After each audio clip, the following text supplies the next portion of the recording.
You're staring at your bank balance right now, aren't you? That tightness in your chest, calculating what is due versus what is actually there. You earn more than your parents ever did, more than most people in your city. And somehow, you're always 2 bad weeks away from catastrophe. Walk into your place right now, actually look at it. That 75-inch screen you financed because the sale was too good. The leather sectional that cost, what, $4,000. It still smells new because you're never home long enough to break it in. Open your closets. Go ahead, half those clothes still have tags. The spare bedroom you call an office is just an expensive storage unit. You're paying urban rent prices just to maintain it. $30 to $50 per square foot annually. That treadmill taking up 20 square feet of your life. You're spending $1,000 a year in implicit rent to hang laundry on it. You thought you were winning. Better job, better salary, better stuff. The formula everyone sold you: earn more, buy more, life better. Except you're not living better. You're just maintaining more. Every object in your space is a small monthly bleed you never calculated. That boat in the driveway costs $3,000 a year just to exist. It costs that much whether you take it out or not. 10% of its value every single year in maintenance and registration. And the gnawing anxiety that something expensive is about to break. But the real cost isn't even the money. It is what is happening inside your skull. Researchers measured this. Visual clutter increases cortisol. Your brain is trying to track every item you own, maintain it, organize it, worry about it. Remember where you put it, plan when to clean it. That constant low-grade static in your head isn't personality. It is your possessions demanding attention you don't have. And here is the part that should make you physically sick. Every dollar locked in that $15,000 home gym setup. The equipment you use twice a month could have been $50,000. You didn't buy a home gym. You bought it instead of early retirement. Instead of never having to check your balance at 3 a.m. again. Instead of the kind of calm that person next door has. The one earning $52,000 who has their life funded for a year. The lie you've been living is simple. You thought the purchase price was the cost. It is not. It is just the entry fee. Everything you own costs you twice. Once when you buy it. Then every single day you keep it. Storage, maintenance, mental bandwidth, the future you're trading away. That $4,000 couch. Add the space it occupies.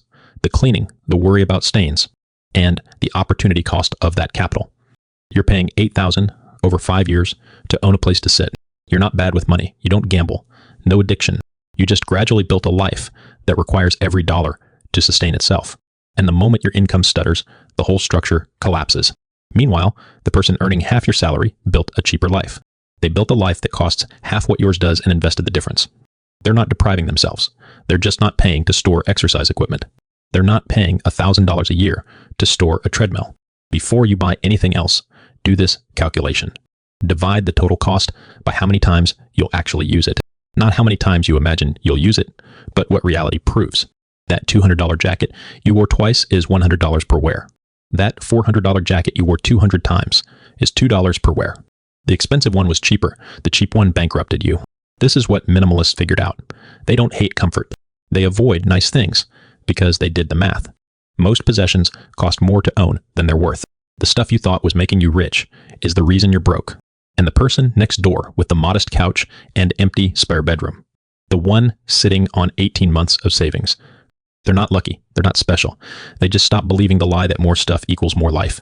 You're earning $95,000 and living like you're in crisis. They're earning $52,000 and living like they're free. They're earning $52,000 and living free in the same city and neighborhood. The only difference is they calculated the second cost, and you didn't. You just spent money on something that will cost you more every time. It will cost you more every time you use it, not less. And you have no idea because nobody taught you to divide. Here is the calculation that separates people who build wealth. It separates them from people who just move money around. Take any object you own, write down what you paid. Now count how many times you'll actually use it in a year. Divide the first number by the second. That is your cost per use. And for most of what you own, that number is catastrophic. That kitchen gadget sitting in your cabinet right now, the one you bought for $300 because it looked essential. You've used it twice this year. Maybe 3 times if we're being generous. Your cost per use is $150. You're paying $150 every single time you use it. You could hire someone to come to your house and make it for you. You could buy the finished product from a restaurant at that price. But instead, you own a machine that charges you $150. It charges you per use and takes up space between uses. Now look at the $30 tool you bought that you actually use. The one you grab every week because it solves a problem you actually have. Over the first year, you'll use it at least 50 times. Your cost per use is 60 cents, just 60 cents. That is the difference between buying what you'll use and what you should own. One item costs you $150 per use. The other costs you 60 cents per use. Both are sitting in the same kitchen. Only one makes mathematical sense. The math gets more brutal when you apply it to everything.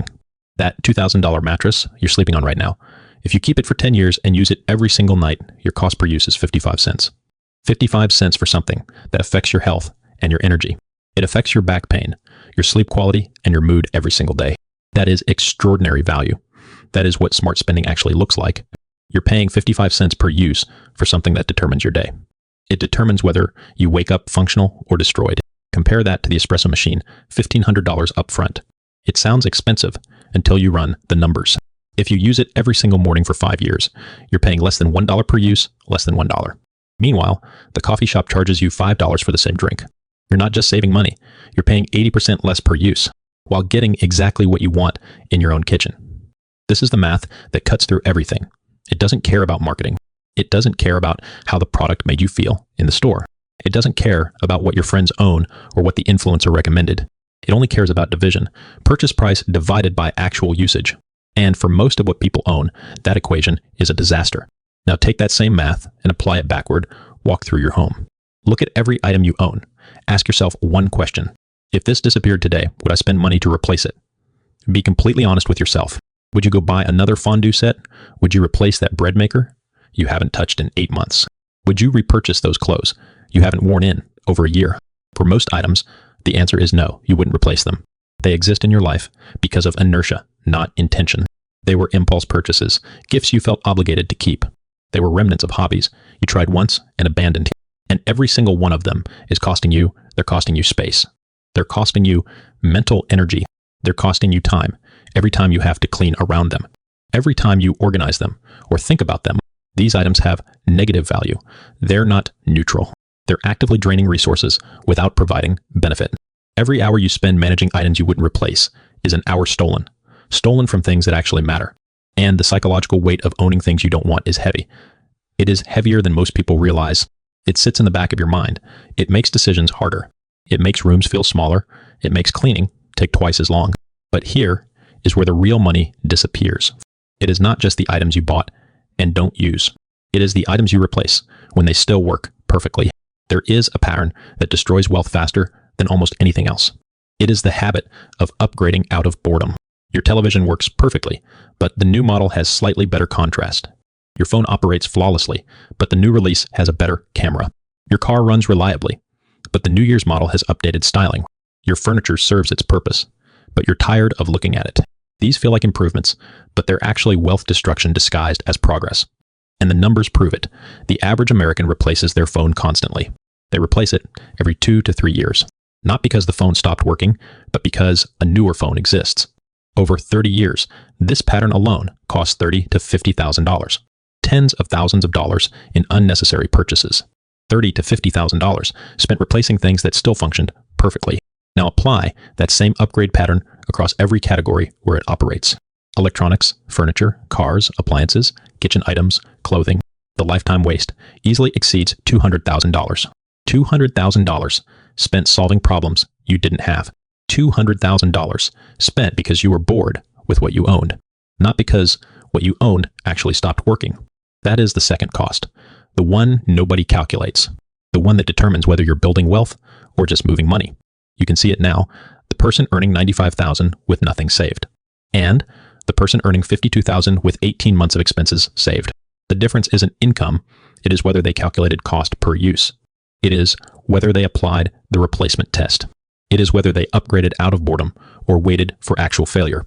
The math is irrefutable. The choice is whether you're willing to do the division. Do the division before you spend instead of after. Every major purchase you make connects to a web of supporting purchases. The connection is not optional, it is structural. A home gym does not exist in isolation. It demands heavy flooring. It demands mirrors. It demands climate control, because you will not work out in a space that is too hot. It demands storage solutions for equipment. It often demands renovation. What appeared as a $3,000 purchase becomes $7,000. $7,000 in supporting infrastructure. The initial price tag is a lie. The real cost is the ecosystem. Watch how this plays out with a pool. The pool requires chemicals. The chemicals require storage. Storage requires a shed. The shed requires a foundation. The pool requires cleaning equipment. The equipment requires maintenance. The pool requires furniture. The furniture requires replacement every few years. The pool requires landscaping to look intentional rather than like a hole. A $30,000 pool becomes a $50,000 commitment. A massive commitment before you even swim once. Then it costs $200 monthly to maintain forever. This is the lifestyle multiplier. One purchase multiplies into dozens of related expenses. The multiplication is not random. It follows predictable patterns. Minimalists understand this. They calculate the full ecosystem cost before committing. They know a motorcycle is not just a motorcycle. It is gear, storage, maintenance equipment, and often a transport truck. They know a photography hobby is not just a camera. It is lenses, bags, editing software, storage drives, and eventually a computer upgrade. Most people calculate none of this. They see the initial price. They feel the initial excitement, they purchase, then they discover the cascade. The cascade always arrives as unexpected expenses that feel mandatory. Mandatory because you already committed to the primary purchase. You cannot own a boat and refuse to pay for storage. You cannot own a pool and refuse to buy chemicals. The ecosystem extracts whether you plan for it or not. This is how the system harvests, not through the initial purchase. It harvests through the multiplication. The initial purchase is the hook. The multiplication is the extraction mechanism. You think you are buying freedom or enjoyment or status. You are actually buying a permanent expense structure. It reduces your financial flexibility every month for years. The reverse also functions. Eliminating one major possession eliminates the entire ecosystem. Selling the boat means no more storage fees, no more insurance, no more maintenance supplies, no more trailer registration, no more vehicle upgrade justification. One elimination cascades into dozens of recovered expenses. This is why minimalists focus on major eliminations rather than minor optimizations. Cutting your coffee budget saves $100 monthly. Eliminating a boat saves $500 monthly, plus the mental load of managing all the supporting systems. The people who understand this do not rely on willpower to resist purchases. They design systems that make resistance automatic. They delete shopping apps. They remove stored credit cards from browsers. They implement waiting periods. The 24-hour rule eliminates roughly 70% of impulse purchases because most desire for objects fades within a day if ignored. This is not about discipline. This is about removing the ability to act. Removing the ability to act when impulse is strongest. They also counting forces awareness. Awareness prevents accumulation. How many shirts do you own? How many shirts do you own? Most people guess low. They discover they own 3 or 4 times their estimate. How many kitchen gadgets? How many books you will never read again? The count itself changes behavior. Once you know you own 47 shirts, buying another feels different. You are not adding a shirt. You are bringing your collection to 48. The absurdity of it all finally becomes visible. They rent or borrow before buying. This tests whether enthusiasm is genuine. Many interests fade after initial exploration. Better to discover this while renting than after purchasing equipment. Equipment that just collects dust indefinitely.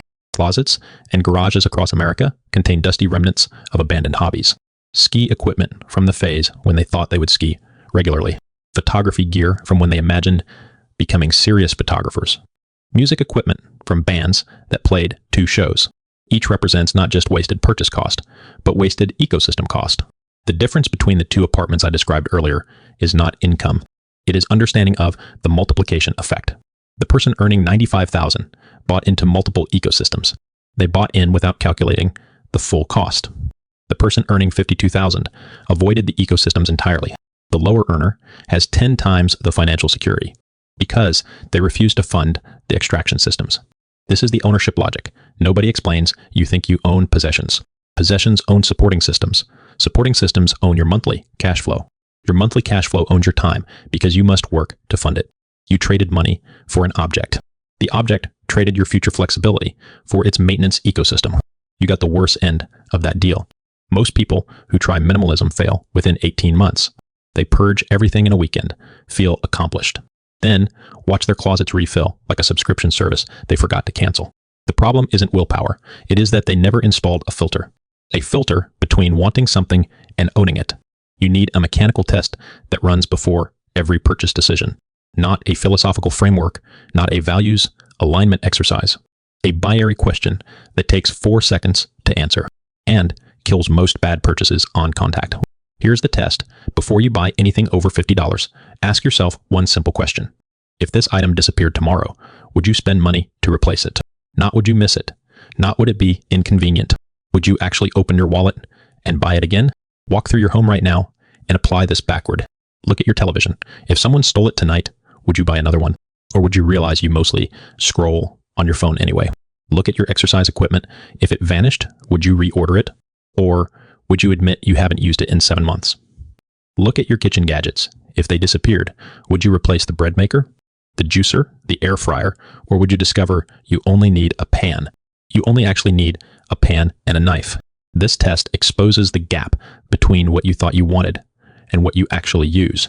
Most people discover that 60 to 70% of their possessions wouldn't pass. They own them because they bought them once, not because they'd buy them again. Now apply this forward to everything you're considering purchasing. That furniture upgrade you're browsing, if it disappeared 6 months later, would you actually rebuy it? That subscription service you're about to start, if it canceled itself next year, would you resubscribe? That clothing item you're justifying, if it vanished from your closet, would you hunt down a replacement? If the answer is no, you're about to pay money for something you don't want. You're paying for the feeling of acquisition, not the value of possession. The item will sit in your home, generating regret and consuming space, until you finally get rid of it during your next purge cycle. Most purchases feel necessary in the moment of wanting them. Very few purchases feel necessary in the moment of losing them. The test collapses that gap before you spend the money. This applies to everything, but it is especially brutal on expensive items. Items that come with ongoing costs. That boat you're considering, if it sank next summer, would you buy another boat? Or would you realize you just eliminated storage fees and insurance, registration, maintenance, and towing costs? That extra car, if it got totaled, would you replace it? Or would you discover that one vehicle actually covers your needs? Run this test weekly on items. You're considering run it monthly on categories you own. Kitchen items this month, clothing next month, electronics the month after. You're not doing a massive purge. You're maintaining a constant low-level filter. A filter that prevents accumulation from rebuilding. The people who maintain minimalism long-term aren't the ones who purge dramatically. They're the ones who installed a boring, repetitive system that runs automatically. They ask the replacement question so consistently that it becomes a reflex. They see an item, imagine its absence, and know immediately. They know whether they'd pay to fill that absence. This is not inspiring. This is not transformative. This is mechanical and slightly tedious. That is exactly why it works. You're not trying to achieve enlightenment about possessions. You're trying to stop buying things you don't actually want to own. Start tonight. Walk through one room, identify 10 items that wouldn't pass the replacement test. Not items you hate, not items that are broken. Items you simply wouldn't rebuy if they disappeared. Put them in a box, sell them, donate them, or throw them away. Notice how little you think about them over the next month. That absence is your baseline. That is what your space looks like when it only contains things you'd pay for twice. Everything else is just expensive clutter. You're storing until you finally admit you don't want it. The replacement test doesn't tell you what to value. It just reveals what you actually value versus what you thought you valued. When you are standing in a store or scrolling through a website, the gap between those two things is where most of your money disappears. Close that gap and you stop funding possessions you don't want. The money that would have gone to items that fail the replacement test, it goes somewhere else instead. Somewhere that actually expands your options rather than filling your closets. You know what nobody warns you about when you finally get your finances under control? The fear doesn't disappear immediately. You still wake up at 3 a.m. sometimes, reaching for your phone to check your account balance. Even when you know there is 18 months of rent sitting there.